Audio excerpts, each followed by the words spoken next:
I figured it all out. Every single one of us needs a piece of Ezekiel bread toasted perfectly with a little bit of butter on it. You see, yesterday we went to a Trader Joe's. Brooklyn asked me halfway through the day, she said, do you want to run over to Crate and Barrel to take a look at some stuff for the living room? And I said yes right away, not because I wanted to go to Crate and Barrel, but because I wanted to hang out with my wife. So on the way, we stopped by Trader Joe's. We go through. She asked me if I want anything. She generally has the greatest shopping list of all time, and I don't even have to worry about these things, which I absolutely love. And she got to the bread part. There wasn't sourdough, and I was like, well, I looked over, saw some Ezekiel bread, and we hadn't had it in a while, and I was like, man, I would love to have that. So I grabbed a loaf of it, put it in the cart, and when we got home, I don't know, for some reason, I was just craving a lightly toasted, like perfectly toasted piece of Ezekiel bread with a little bit of butter on it. And I said that to my wife. I said, I cannot wait till tomorrow morning.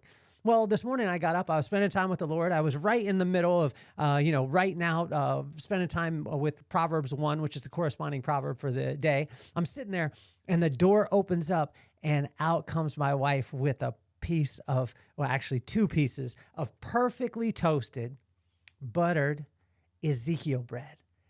And it absolutely made my day. It just lit me on fire. And I was like, at first I was struggling a little bit when I was going to write because, my mind was moving this way and that way. And then it just zeroed in and God was like, here is my love.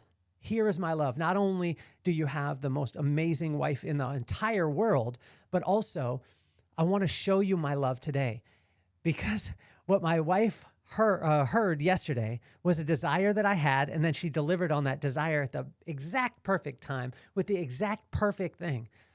And as I went through with Proverbs today, Proverbs 1 today, it reminds us that God hears us and will deliver in the perfect time.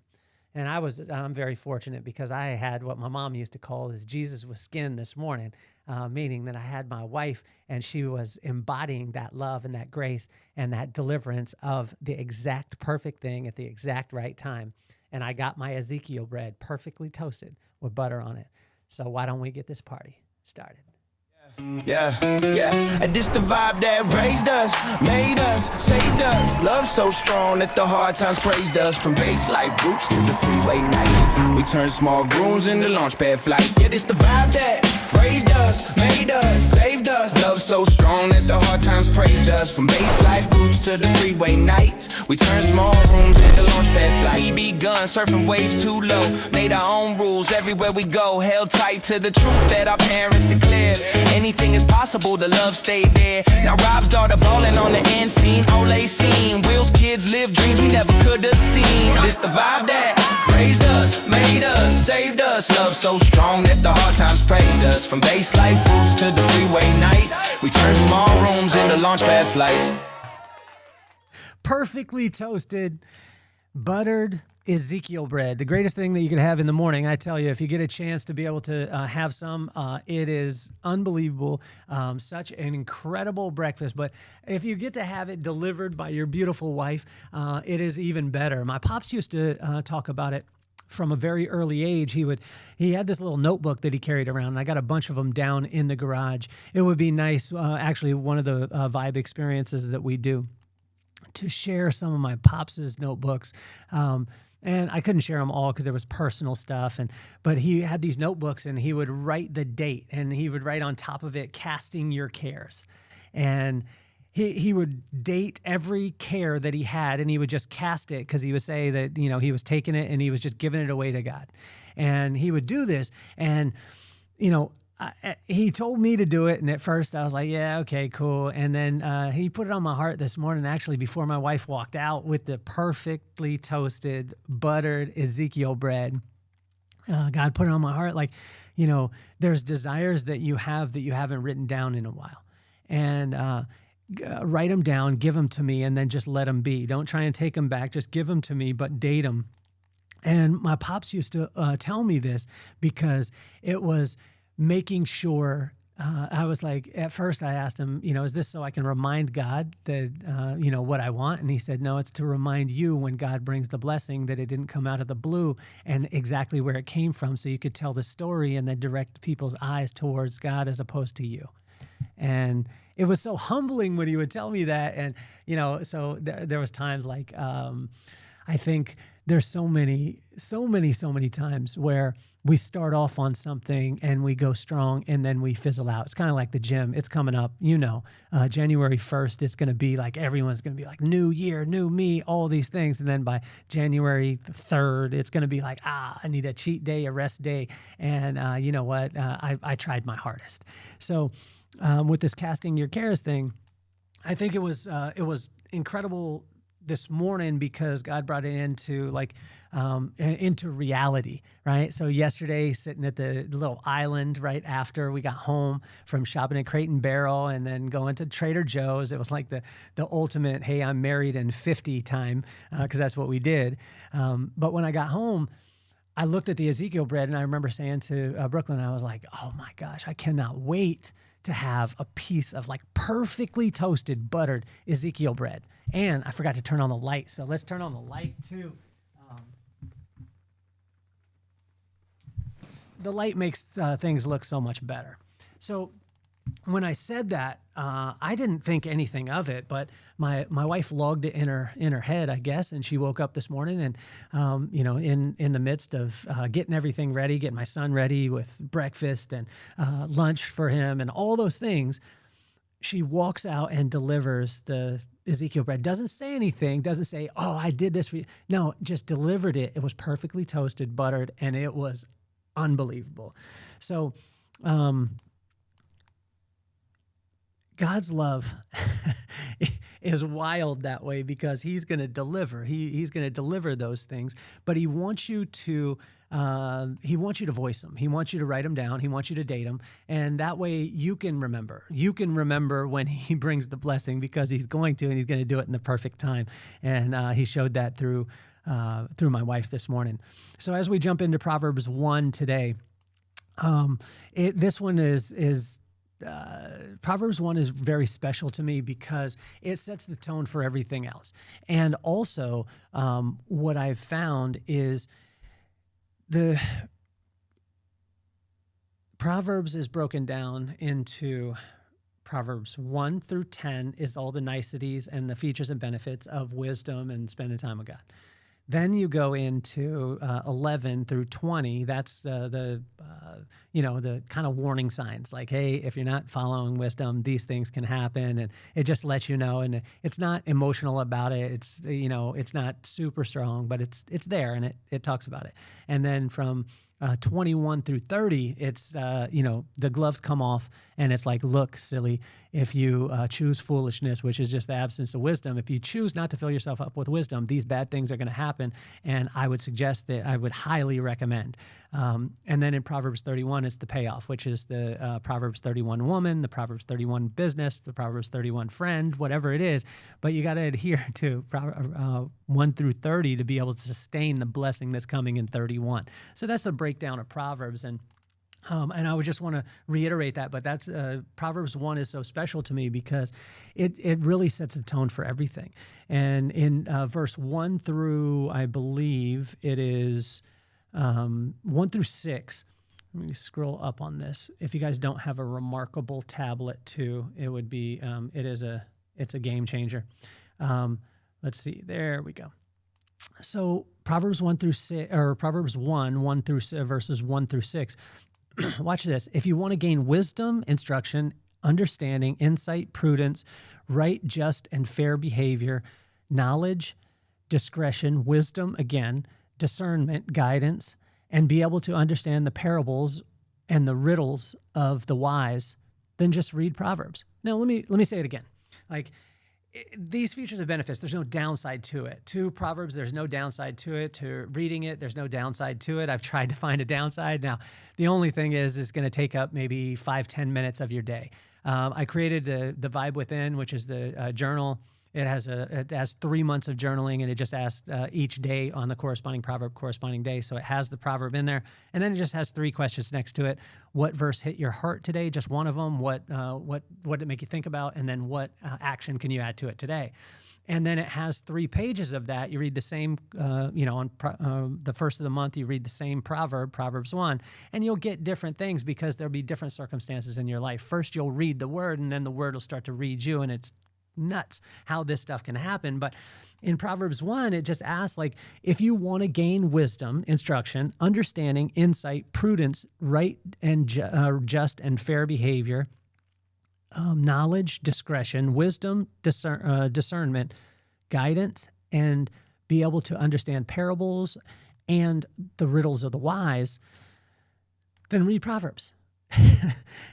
It couldn't be any clearer than that. It's a pretty simple one. Corresponding proverb, corresponding day, literally 5-10 minutes.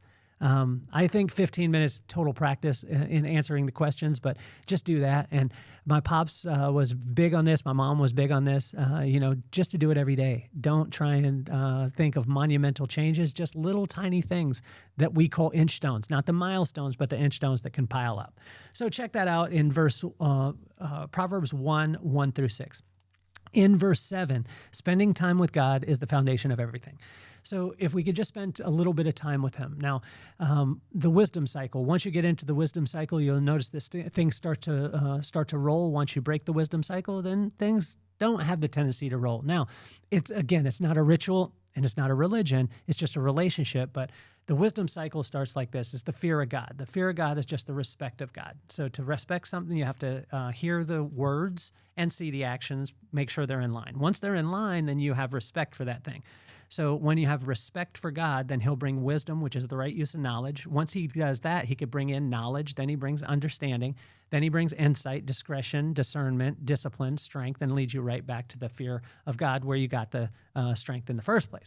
So that wisdom cycle is massive. And when you're lacking in one of those areas, then look to the one before it, and they'll all lead you back to the fear or respect of God, which just means that you have to spend time with them. And spending time with God is just the foundation of every single thing. And I tell you, it's a firm foundation. It's definitely not built on sand. I remember that song from Sunday school,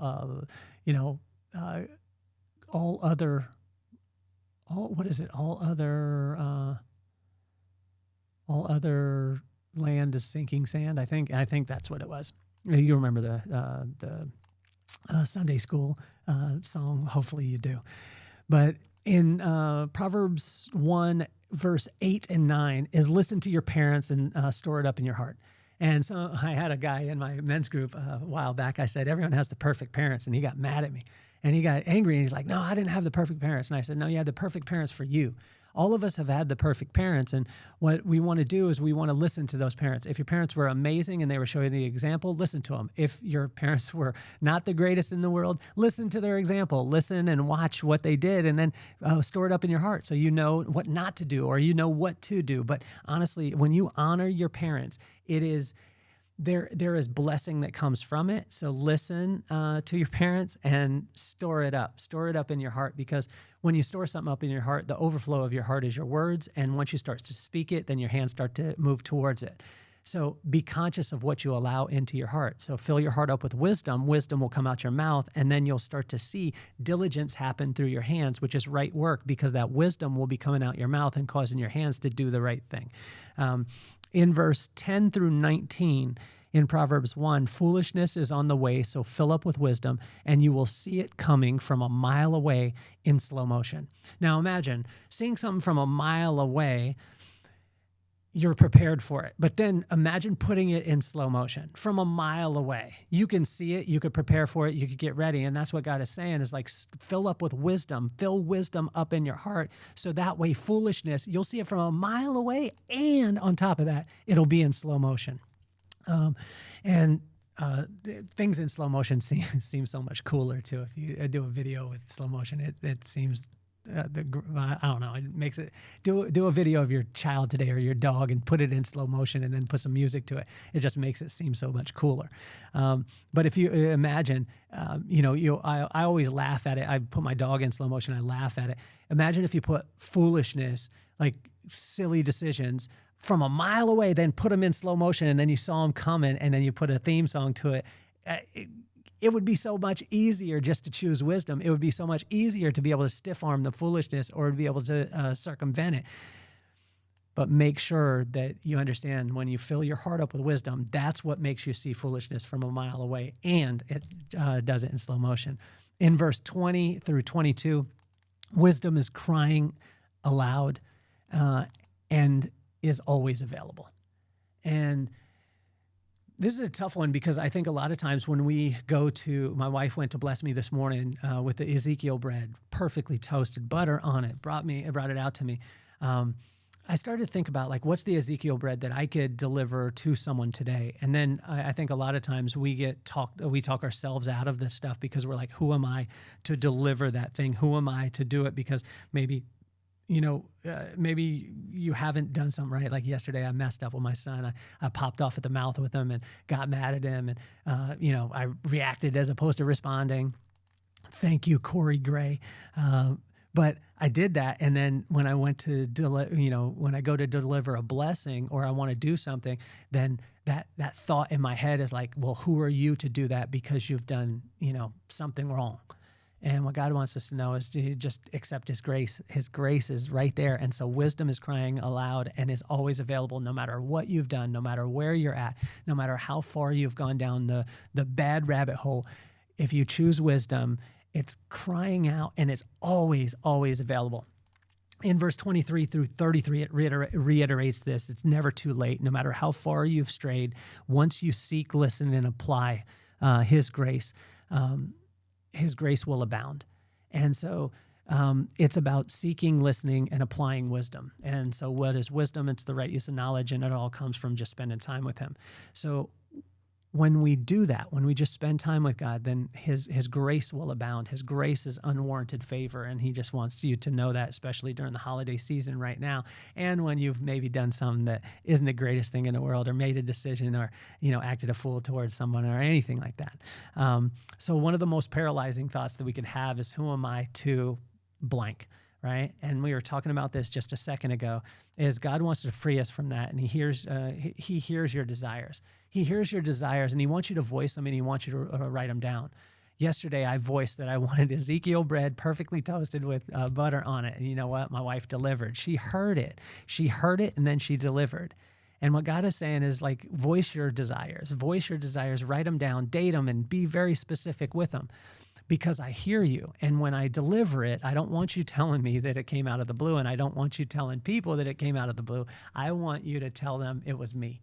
It was me, and that testimony will be so strong. See, my wife yesterday was, she was listening.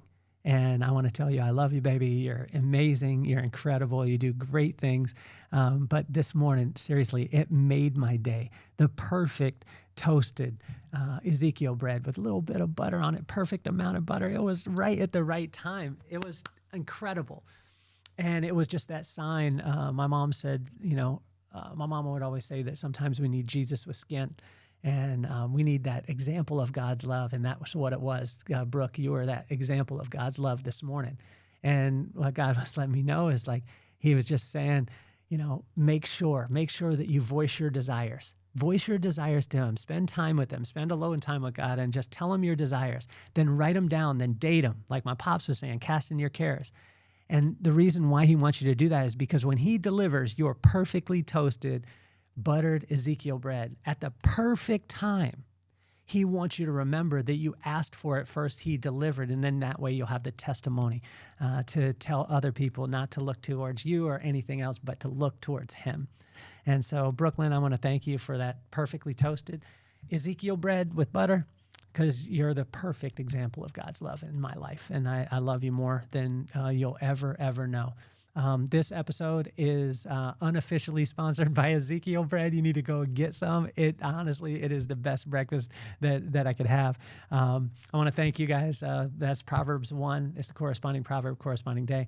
I thank you guys so much for tuning in. Make sure to check out the Vibe Room. It is coming. It's on its way to selling out, and it's March 11th. So it's a live version of the podcast.